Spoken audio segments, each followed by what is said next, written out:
estoy seguro que con solo leerlo se lo aprende de memoria. Se lo garantizo. Es que es facilísimo. ¿Ya lo leyó? ¿Ya lo encontró? Todavía no. Dice la palabra del Señor: porque nada hay imposible para Dios. Ya estuvo. Eso es todo. ¿Se lo aprendió? Amén. Lucas 1:37. Se lo voy a repetir otra vez para que se lo memorice más.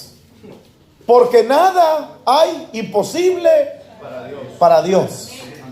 Usted puede decir: yo fui a la iglesia hoy y me aprendí un versículo de la Biblia. Cierre la Biblia y la vuelve a abrir. Mantenga el dedo ahí. ¿No entiende? Ok, ciérrela. Lucas 1:37 dice: porque nada hay imposible para Dios. Así de fácil, hermano. Y poderoso versículo. Pero vamos a leer ahora en el capítulo 7, siempre de San Lucas. Y vamos a leer el versículo 11 en adelante.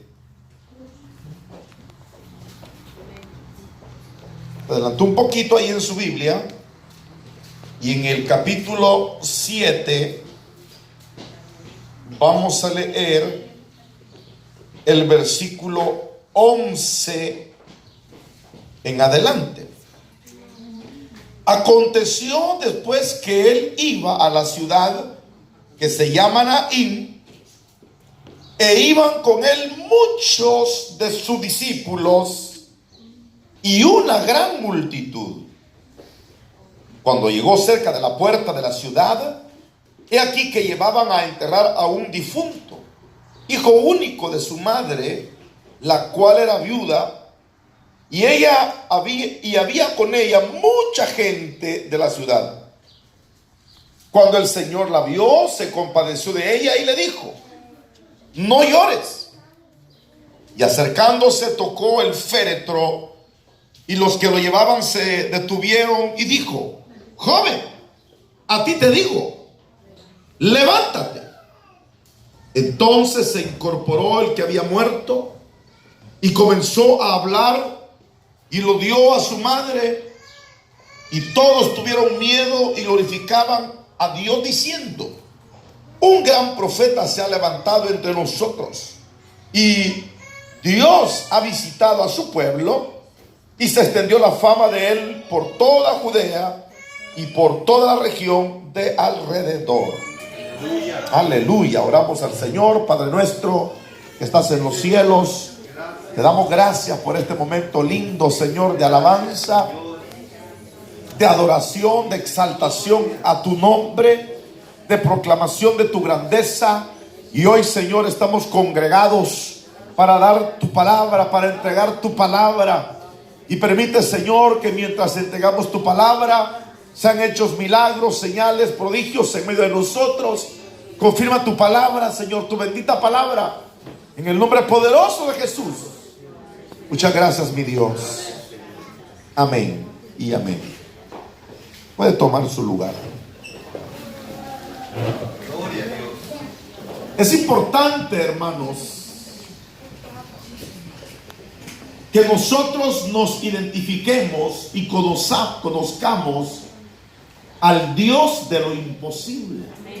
Amén.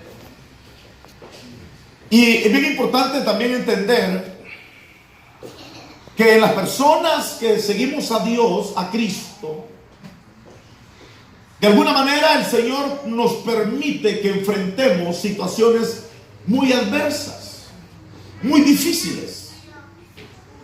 Porque es así como opera el poder de Dios. Cuando todo está bien, ¿qué va a hacer Dios si todo está bien? Pero cuando todo se pone difícil, es ahí donde el Señor opera. Amén. ¿Se recuerda usted que Pablo le dijo una vez al Señor, porque él tenía un aguijón en su carne, una enfermedad, y esa enfermedad no desaparecía de él? Y dijo que 3 veces le había rogado que se la quitara. Y el Señor le dijo: bástate mi gracia, Porque ¿qué le dijo? Porque mi poder se perfecciona en la debilidad. Entonces es importante, hermano. Yo sé que enfrentar momentos adversos, pero críticos, hermano, nadie quiere.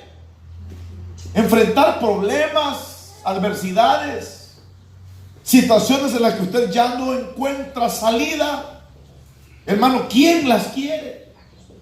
Pero es ahí donde Dios se va a glorificar y nos va a enseñar cómo el Dios de lo imposible, que de eso vamos a hablar hoy, hermano, se glorifica en nuestras necesidades.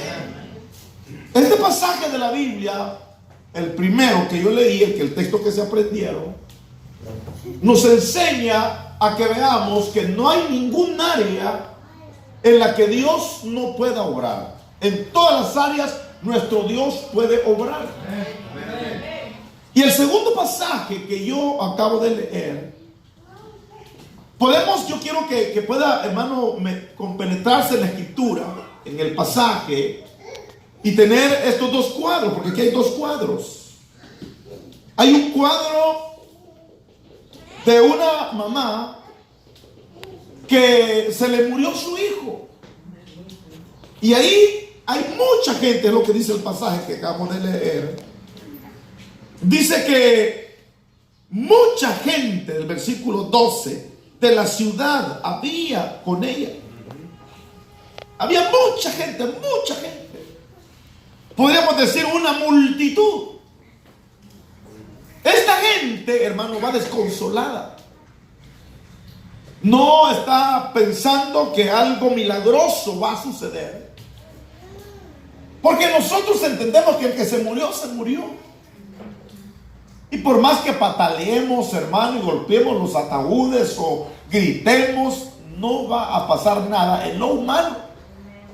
A no ser que Dios haga un milagro. Entonces esta multitud va desconsolada. La viuda, según dice acá, hermano, esta mujer que tenía solamente a este hijo, su hijo único, dice la palabra. Esa madre que llevaba a enterrar esta mujer de la ciudad de Naín, dice que allí iba una gran multitud y iban a enterrar a este fulano, a este difunto, a este hijo único de esta mujer que era viuda. Mucha gente de la ciudad. Pero por otro lado venía otra multitud. Son dos grupos. Esta multitud, hermano, que la otra multitud, ellos venían siguiendo a Jesús. ¿Por qué andaban siguiendo a Jesús? Porque Jesús hacía milagros. Porque Jesús daba palabra de vida. Porque Jesús transformaba el ambiente donde Él estaba. Ellos sabían que al buscar a Jesús, algo maravilloso iba a suceder. Eso grábeselo usted, por favor. Todo aquel que busca al Señor debe de saber que algo maravilloso y milagroso va a ser Dios. Hermano, vale la pena buscar a Dios. Vale la pena levantarse temprano. Vale la pena descuidar cualquier cosa de la casa. Vale la pena descuidar cualquier paseíto, cualquier comidita que se deja para el día domingo. Vale la pena cuando le damos el primer lugar al Señor. Aleluya. Porque cuando le damos el primer lugar al Señor hay que saber que algo el Señor va a hacer con nosotros. Y entonces, hermano, ellos andaban ahí esperando recibir milagros. Por un lado vemos a una multitud que no tiene esperanza. Por otro lado vemos a una multitud que viene esperando ver milagros. Entonces se unen los dos grupos. Porque la gente que venía buscando al Señor esperando ver un milagro, no se imaginaban lo que iba a ver. Y aquella mujer que era viuda, hermano, con esta multitud, eso no esperaban nada. A eso le llegó la bendición.